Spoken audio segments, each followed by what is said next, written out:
New টাউনের Amity ইউনিভার্সিটির সামনে অস্থায়ী দোকান উচ্ছেদ করল এনকেডিএ আধিকারিকেরা।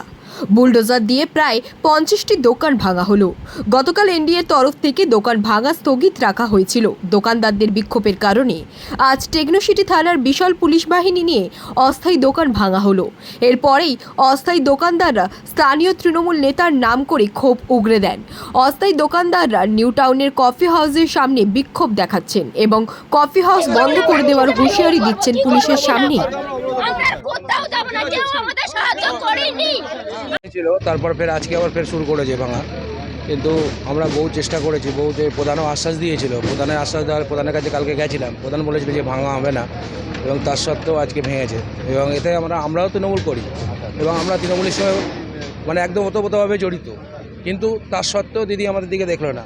দিদি কেন এতগুলো ছেলে যারা আজ 15 বছর দীর্ঘ 20 বছর ধরে দোকানদারি করছে এবং খাচ্ছে, দোকানদারি করে, তারা তো চুরি করে না, কোনো ডাকাতি করে না, তারা নিজের পায়ে নিজে কষ্ট করে, তার নিজের গায়ের ঘাম ঝরিয়ে তারা দোকানদারি করে খাচ্ছে, চা বিক্রি করে খাচ্ছে, তারা তো চুরি করছে না। তাহলে তাতেও স্যারদের কাছে রিকোয়েস্ট করছি, তাতেও আমাদের দোকানগুলো ভাঙছে। যারা নতুন দোকান করছে তারা তাদের ভেঙেছে, ঠিক আছে, কিন্তু স্যার 15 বছর 20 বছর এখানে কোনো রাজনীতি নেতা আমাদের রাস্তা দেয় না, কোনো রাজনীতি নেতারা প্রধানরা এখানে রাজনীতি নেতারা 15 টাকা 20 টাকা করে দোকানের লিস্ট করছে, কিন্তু তাতে কি হচ্ছে, তারা দোকান ঢোকাচ্ছে, তাদেরকে রিকোয়েস্ট করছি, তাদেরকে আমরা আস্থা দিচ্ছি না।